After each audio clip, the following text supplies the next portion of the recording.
Right, concentrate on your decks. See which one draws your eye. Pause the video and then choose. Pause the video now. First deck is Light Workers.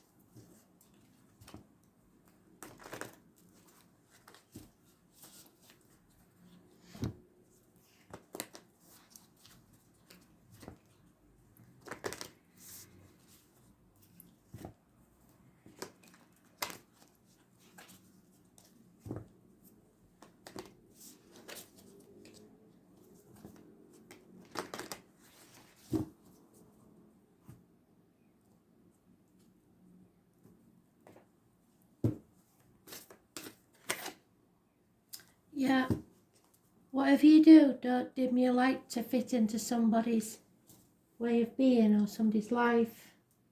It won't serve you. Just be yourself. What's meant to be for you will be there for you. Number 42.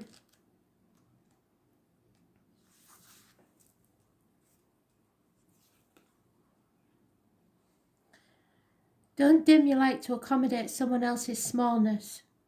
We're all born to shine big and bright, and the universe is expanding, and you are part of the universe, so expanding is part of your nature. If someone makes you want to retract, notice and just slowly back away.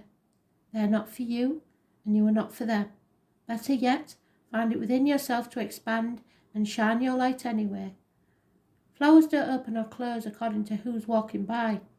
They open and show their beauty regardless. If others don't want to be around you, or you make them uncomfortable, it's because you're shining your light on the fact that they're dimming to fit in. By choosing to shine bright, you may just inspire them to turn on their own light too. Or not, but keep your light on anyway. All relationships are essentially an energetic agreement. The moment one person decides to start rising up and allowing their light to shine, it can change the energetic agreement and create some waves. That's completely normal. The relationships that are meant to last will adapt to the change in energy. Others won't, because they were likely born under the proviso of, I love you as long as you don't shine brighter than me. And that's okay. Not all people are meant to be in your life forever, but the lesson they teach us can still live on. So how are you dimming your light in order to fit in to someone else's life? Deck 2, the Wicker deck.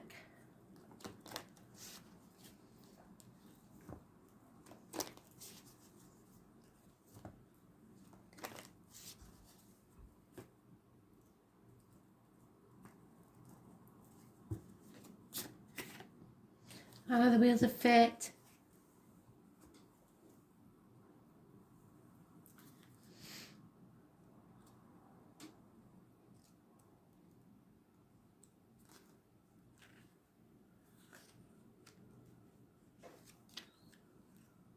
Number 16.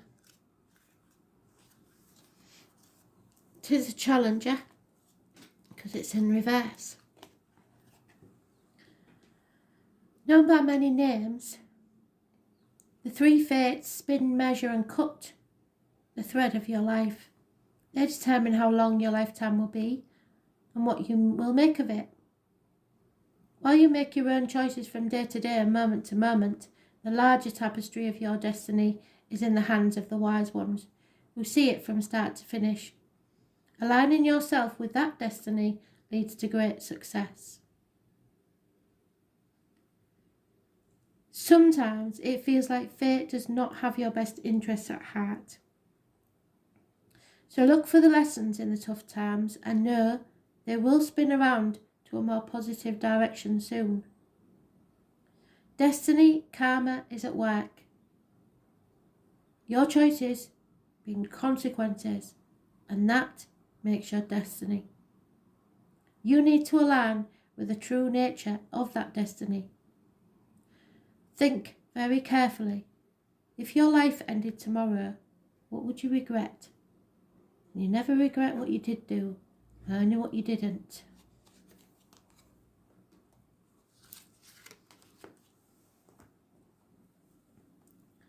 Deck 3, the Goddess deck.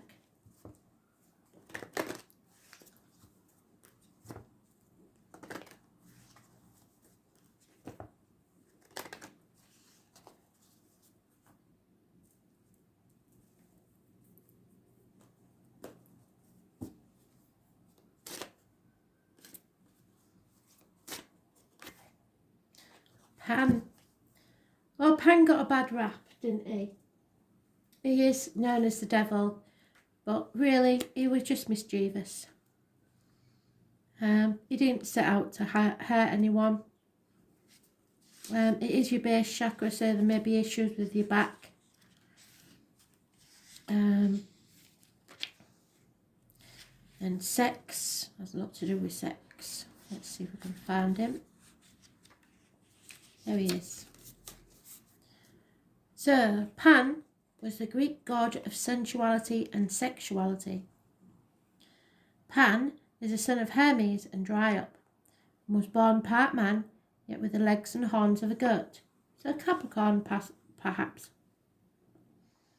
Pan fell in love with Artemis, and she fled his advances by turning herself into marsh reed, so somebody may have left you. Pan was so sad at the loss of Artemis that he would tie the reeds together, and when he blew through them, he would create a sorrowful sound. Pan also represents unbridled male sexuality, and had a reputation for his sexual and adventurous spirit. His sexual escapades earned him a reputation as one to be avoided. However, Pan believed it was all a bit of good fun. His trickster-type nature only enhanced the naughtiness of his reputation, so much so that later the Christians depicted him as the devil. So it's not all bad. Somebody may have given you the runaround. So where do you fit in this story? How does this card relate to you, you ask? Well, stop being so serious. Have some fun.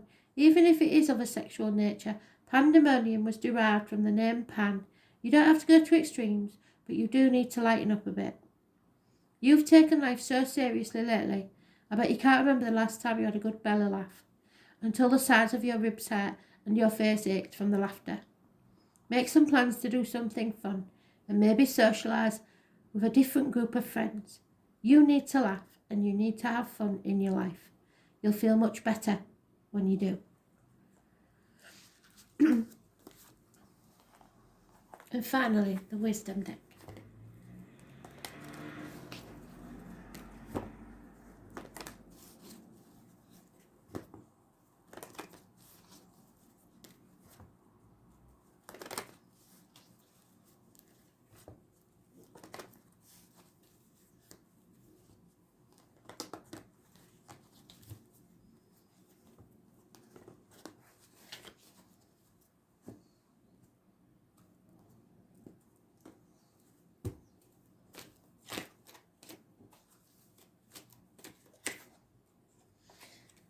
So, the High Lady of Love and Compassion, the number 1.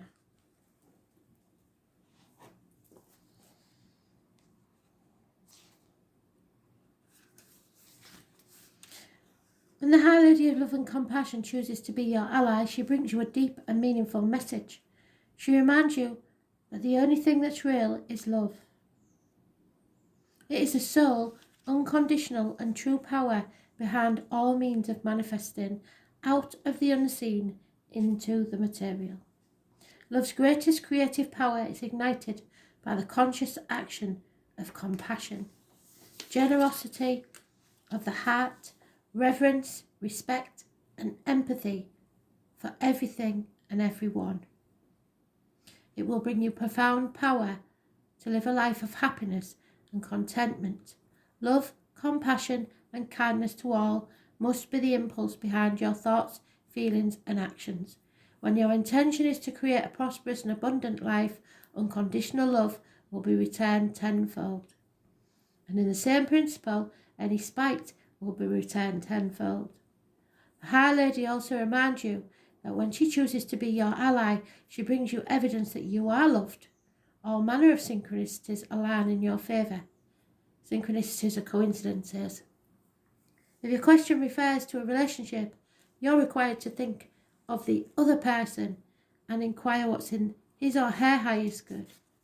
If you give selflessly without asking for or expecting anything in return and let go, what is yours will come to you. Kindness is always returned somehow, and you will surely receive that which you give in more ways than you could ever imagine. Thanks for listening.